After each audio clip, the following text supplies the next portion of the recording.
I wanted to touch on the topic of Hot Wheels waffles and if they are worth it. I'm part of a few diecast groups online and I'm constantly seeing waffle posts that to me just seem ridiculous. So before I even jump into the information, I wanted to kind of just let you know beforehand, if you're interested in joining a waffle or buying a spot, make sure you do your diligence, make sure you do your research to make sure that person is legit and not a scammer. I wouldn't believe how many posts I've seen of people complaining about others who scammed them out of money because they thought they were going to be part of a waffle or they thought they were going to get a product delivered to them, and that just didn't end up being the case. So always just do your research, make sure the person is legit.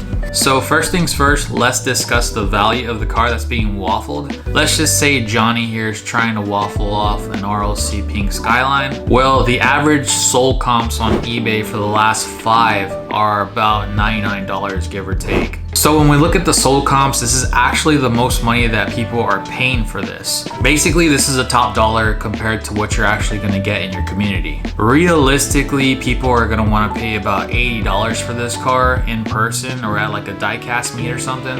And if you're trying to get $100 from this person, if you reference eBay sold listing, what's going to happen is that person is going to come up with the argument that, hey, the seller is actually not netting the sold amount because they still have to pay for eBay fees and also shipping. If that's not included in there, you're not going to get what you're asking for if you're referencing the eBay sold listings, which is actually true. But on the other hand, the buyer is actually paying more as well. So the buyer is not only paying the $99, they're also paying taxes on that as well. So they're actually paying a little bit more, and also shipping if that's not included as well. So it goes both ways, but regardless, the consensus appears to be that eBay sold listings is the top dollar amount that you're gonna get for your car. Now, when a person is setting up a waffle, what work do they actually have to do? Well, before they can waffle up the item, they have to build the client base, they have to set up the Facebook group, they have to advertise their services, and they have to get enough people to pay into their waffle. But most importantly, they have to actually build trust with their clients, meaning they must set up a waffle and actually deliver according to what they advertised. So that way, new buyers can use that to reference whether they want to participate in that waffle or not. Because if I join a Facebook group and somebody's waffling up an item, but I don't see any history on their Facebook group of any kind of videos of them waffling anything off or any kind of communication between the people that are buying in spots and the host, then I'm going to be pretty worried about joining that waffle or buying a spot from that host. Now, on the other hand, if you join a Facebook group and they have a bunch of different videos of items being waffled off, and you click on the comments and you see a bunch of people communicating, and then maybe you even see the winner chime in, then that's a pretty good sign that this person is legit. And I'd probably join in on a smaller waffle first and pay like $5 or $2 a spot before I join in on any bigger items, if that makes any sense. So that way, if you're losing out on any money, it's not too much. So what work is actually done for a particular waffle?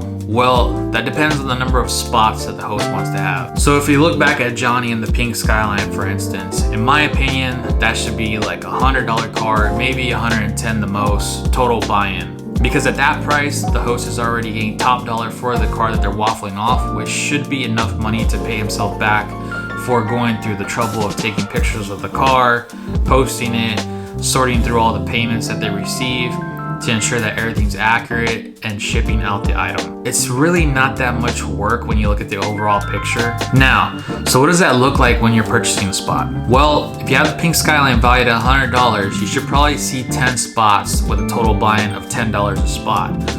Or you might see 20 spots with a total buy-in of $5 a spot. Or they might include more or less spots, but the key is to make sure you are buying good odds. Add up the spots to make sure they equal the value amount of the car advertised.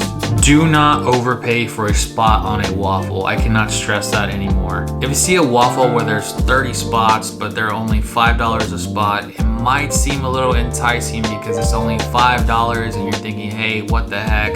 But at that point, the host is already making $50 over the max value of what the car is worth. You're basically cheating yourself out of the odds, since you now have an additional 10 people you're fighting with to win the car. The main thing you want to be focused on when you're purchasing a spot for a Waffle is getting fair odds. Don't overpay for crappy odds, because at that point you're basically just giving your money away. You won't believe how many Waffles I've seen where the host is netting an additional $50 to $100 on a $100 car. I've seen some cars where the host is netting as much as $200 on top of what the average sold eBay comps are. Now at this point you're probably watching this, you're thinking, hey, it's my money, I can do whatever I want with it. You're right, go ahead and get ripped off if you want. All I'm doing is just shining some light on this topic, because I've seen a lot of people overpay for spots on Waffles just because of the amount of money that they're paying. Sometimes we get caught up with the thrill of the hunt or deals online, but don't let that blind you. With that being said, make sure you're diligent, do your research, and be sure you're getting your money's worth on those Waffle spots. Now, before I end today's video, I wanted to go over some recent showcases I received from Collectible Grading Authority, aka CGA. They sent over this awesome Hot Wheels Entertainment Pop Culture carded acrylic display case. And these cases are made to order. Dimensions are 5 3/16 of an inch, 6.5 inches, 1.5 inches, and the material thickness is about 1/8 of an inch. So this particular case holds most carded Hot Wheels with blisters and is designed with a sliding bottom to open and close the case, which is right here. You slide that out and you can take the car out.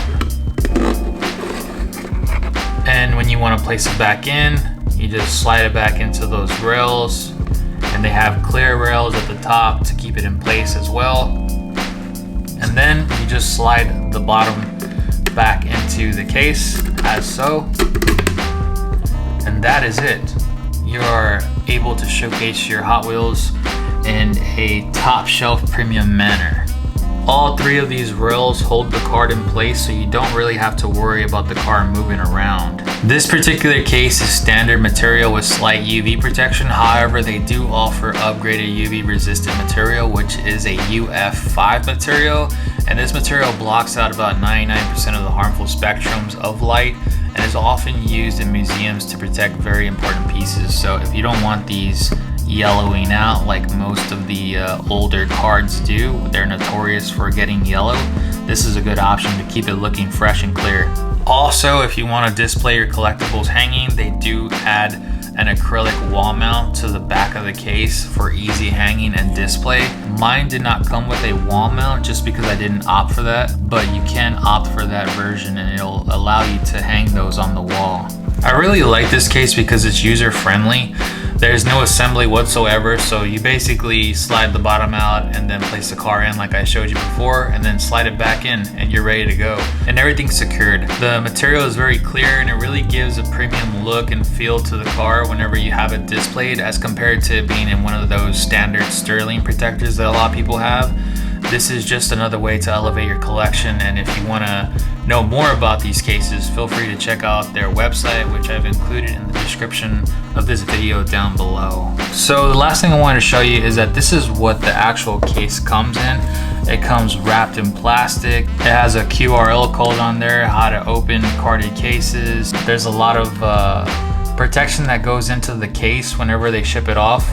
So whenever you receive it, you'll receive it in a box, and there's a bunch of paper and bubble wrap in there, and so it's very protected, so it's not moving around a lot or anything like that. So I feel pretty confident in any kind of purchases I make with them, because I know they'll come with good packaging and shipping will be adequate. It won't be anything I have to worry about. So that is the case that you'll receive, and once you are done unwrapping it, it'll look like this when you have your car in there.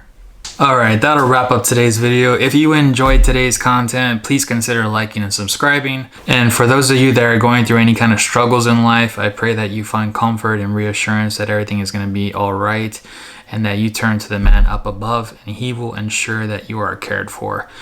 Good luck on your hunts and finds, and I'll see you guys in the next video.